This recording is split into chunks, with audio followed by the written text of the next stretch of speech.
Muy buenas noches. Tenemos la liturgia de la palabra del día viernes 19 de julio de la 15ª semana del tiempo ordinario, ciclo B. Bien, vamos a nuestro misal. Lo tenemos listo en esta oportunidad. Esperemos que esté legible. Bueno, entonces 19 de julio, viernes. Bueno, continuamos con el profeta Isaías, ¿no? La primera lectura. En esta oportunidad tenemos el capítulo 38 y los versículos del 1 al 6, del 21 al 22 y del 7 al 8. Sería del 7 al 8, ¿no? O del 1 al 8 y del 21 al 22. Creo que eso es parece como una inconsistencia dentro del texto, ¿no? Pero bueno, ahora veremos por qué. Entonces nos dice el profeta Isaías: en aquellos días el rey Ezequías enfermó mortalmente. El profeta Isaías, hijo de Amós, vino a decirle: esto dice el Señor, pon en orden tu casa, porque vas a morir y no vivirás.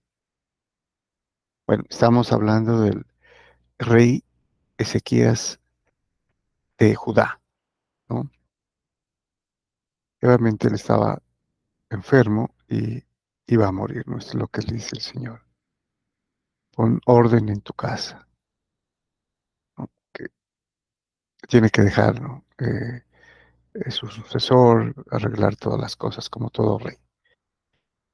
Bueno, Ezequiel volvió la cara a la pared y oró al Señor. Ah, Señor, recuerda que he caminado ante ti con sinceridad y corazón íntegro, que he hecho lo que era recto a tus ojos. Bueno, es lo que le dice Ezequías. Y el rey se deshizo en lágrimas. Le llegó a Isaías una palabra del Señor en estos términos: ve y di a Ezequías, esto dice el Señor, el Dios de tu padre David. Bueno, ante la oración, ¿no? eh, confiada, ¿no? De Ezequías, pues obviamente tiene una respuesta de Dios, y el profeta Isaías va a comunicársela, ¿no? Y le dice: he escuchado tu plegaria y he visto tus lágrimas. Añadiré otros 15 años a tu vida y te libraré a ti y a esta ciudad de la mano del rey de Asiria, y extenderé mi protección sobre esta ciudad. Miren lo que logró esa oración sentida, ¿no? Con lágrimas de este rey, ¿no?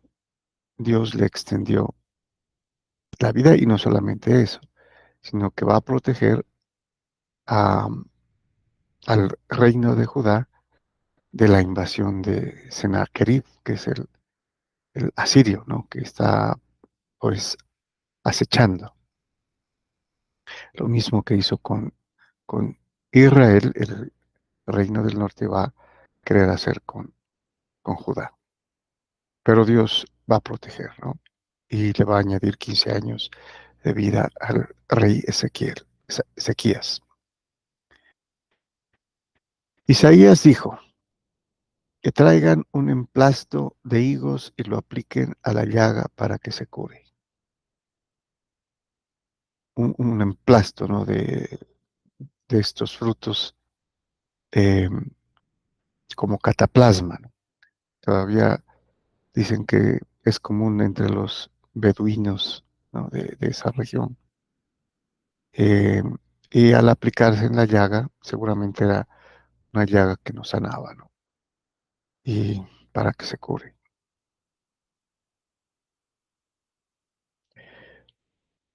Bueno, pero sabemos aquí que la curación, pues, no necesariamente va a ser por el emplasto, ¿no? Sino por acción de Dios. Ezequías dijo: ¿cuál es la prueba de que podré subir a la casa del Señor? Exigió una prueba Ezequías, ¿no? De que va a vivir y va a poder subir a la casa del Señor, que es el templo, ¿no? La casa del Señor, que es donde Él estaba, se manifestaba, ¿no? Al pueblo y al sacerdote, a los sacerdotes que ministraban o celebraban, ¿no? El servicio al Señor, litúrgicamente hablando, todos los sacrificios que realizaban. Entonces Él quiere saber, ¿no? ¿Qué prueba o qué signo vendrá Él de que esto va a ser así? Y entonces el profeta le responde. Respondió Isaías: la señal que el Señor te envía de que cumplirá lo prometido es esta: haré retroceder 10 gradas la sombra en la escalera de Ahaz. La escalera de Ahaz era en realidad un reloj solar, ¿no? Que a medida que el sol, eh, digamos, se movía, ¿no?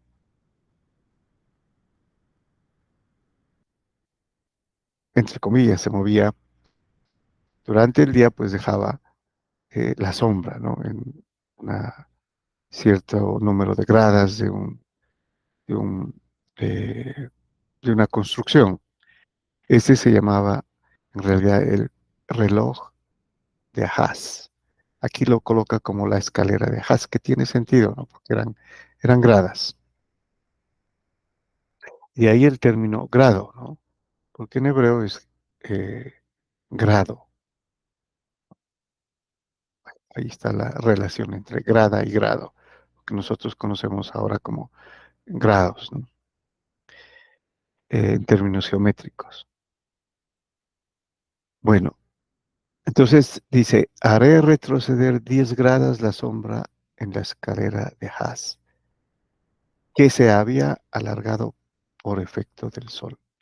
Y el sol retrocedió las 10 gradas que había avanzado sobre la escalera.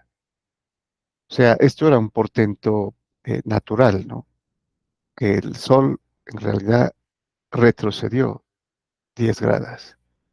Y los que pues calculan es como haber retrocedido 40 minutos haciendo el cálculo de lo que podría haber significado el espacio, ¿no? Que se movieron las gradas, la sombra de las gradas hacia atrás, eh, 10 gradas sería como 40 minutos. Bueno, eso es difícil de comprobarlo, pero pues hay algunas formas que se han hecho, ¿no? Pero esta es la señal, ¿sí? Que Dios le da de que en realidad Él va a vivir 15 años más y va a poder subir a la casa del Señor, que es al templo, ¿no?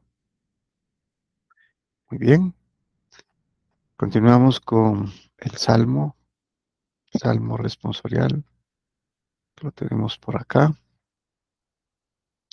El Salmo responsorial es nada más ni nada menos que una otra parte del libro de Isaías. Aquí está, ¿no?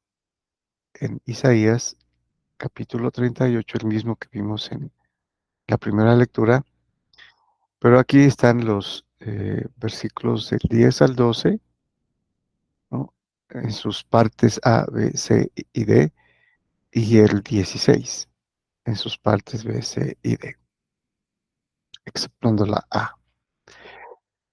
Bueno, y el responso es, tú, Señor, detuviste mi alma para que no pereciese. Entonces dice el salmista. Digamos, dice Isaías, ¿no? Que en realidad, pues este no es un salmo, sino que se coloca aquí como un salmo. Entonces, tú, Señor, detuviste mi alma para que no pereciese, es lo que dice el rey Ezequías, ¿no? Cuando supo que iba a morir. Y luego el Señor le alargó su vida. Entonces dice Ezequías, ¿no? Yo pensé, en medio de mis días tengo que marchar hacia las puertas del abismo. Me privan del resto de mis años. O sea, cuando supo que iba a morir, lo primero es, los judíos eh, tenían la idea de que iban al Sheol, que es el inframundo, ¿no? O el abismo, donde estaban los muertos, ¿no? Como en un presos, ¿no? Una prisión. Continúa. Yo pensé, ya no veré más al Señor en la tierra de los vivos. Ya no miraré a los hombres entre los habitantes del mundo. Bueno, cuando dice ya no veré más al Señor en la tierra de los vivos, quiere decir que ya no subirá al templo, ¿no? A la casa del Señor, donde estaba eh, Dios, ¿no? Se manifestaba en el arca, en el propiciatorio, ¿no? Que era la parte de base donde estaban los querubines. Bueno, dice, levantan y enrollan mi vida como una tienda de pastores.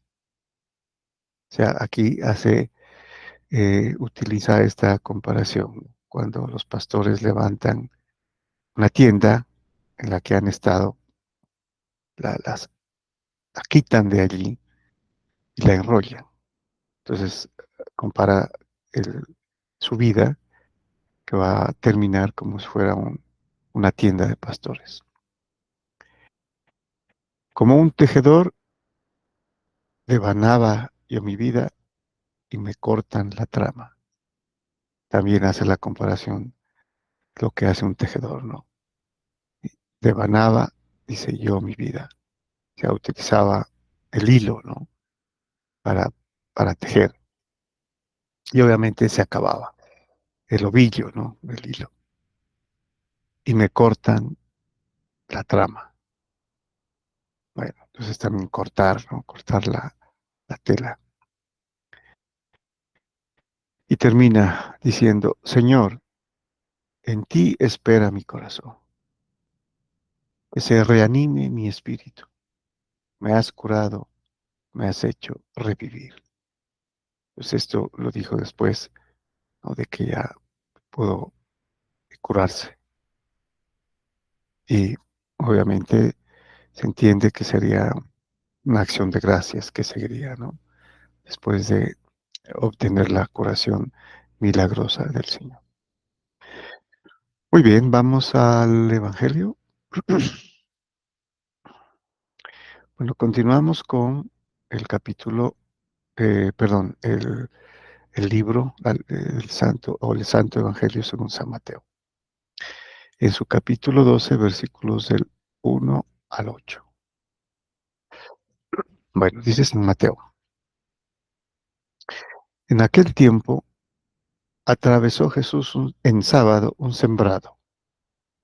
Los discípulos que tenían hambre empezaron a arrancar espigas y a comérselas. Bueno, esta era lo que se llama la ley natural, ¿no? Una persona que tenga hambre, pues puede hacerlo. Sin embargo, los fariseos estaban eh, espiando, ¿no? Y en sábado, para ver qué hacía. Entonces los fariseos, al verlo, le dijeron, mira, tus discípulos están haciendo una cosa que no está permitida en sábado. Era arrancar espigas frotarlas y comerlas. Les replicó, ¿no han leído lo que hizo David cuando él y sus hombres sintieron hambre? Entró en la casa de Dios y comieron de los panes de la proposición, cosa que no les estaba permitida ni a él ni a sus compañeros, sino solo a los sacerdotes. Bueno, los sacerdotes eran los que tenían pues el derecho de comer de esos panes de la proposición, que estaba en la segunda parte del templo, ¿no? Antes del Santo de los Santos, donde estaba el arca, había una parte donde estaba la ménora, que era ese como candelabro con 7 brazos, ¿no? Que siempre tenía que estar prendido. Y al frente estaba la mesa con los panes de la proposición. Entonces, en este caso, Jesús lo que les dice es que hay excepciones, sobre todo cuando hay una ley natural, como el sentir hambre. El mismo David hizo esto, ¿no? Y el sacerdote en esa oportunidad le dio los panes de la proposición a él y a los compañeros, ¿no? Entonces, se podía. Además les dice, ¿y no han leído en la ley que los sacerdotes pueden violar el sábado en el templo sin incurrir en culpa? Claro, los sacerdotes también los sábados hacían lo que tenían que hacer, ¿no? Y no incurrían en culpa, porque el sábado había también sacrificios, ¿no? Había actividades litúrgicas que tenían que hacer, desarrollar, y, y no incurrían en culpa, o sea, estaban exentos. Entonces, no era.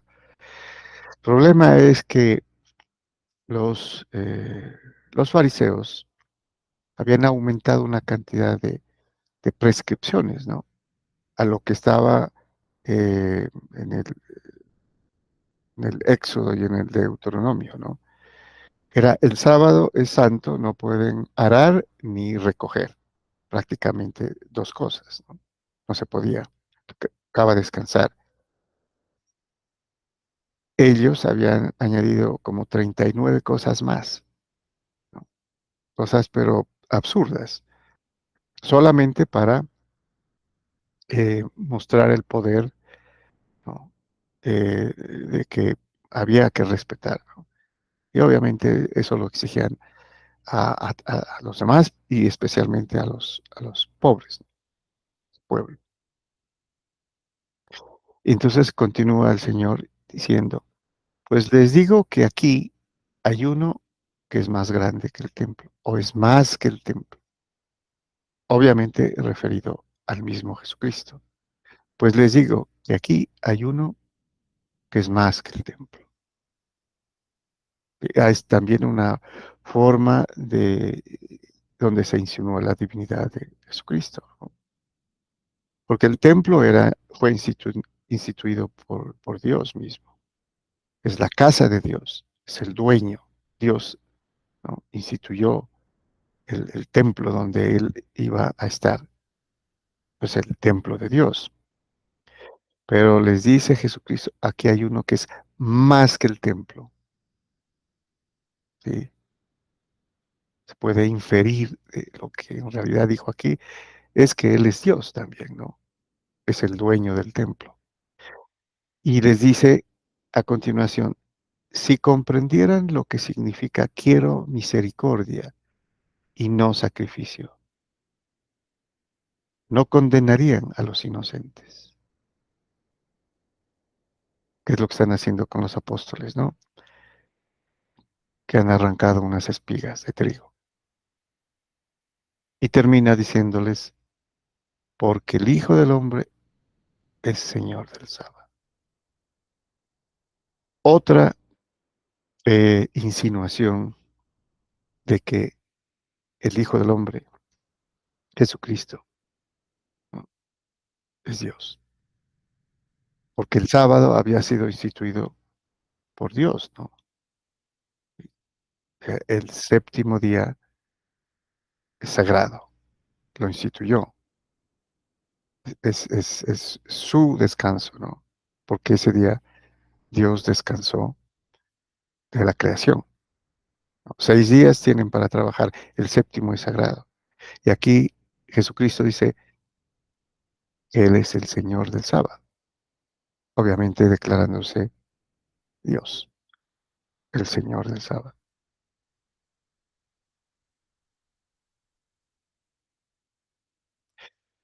Muy bien, muchas gracias y bendiciones.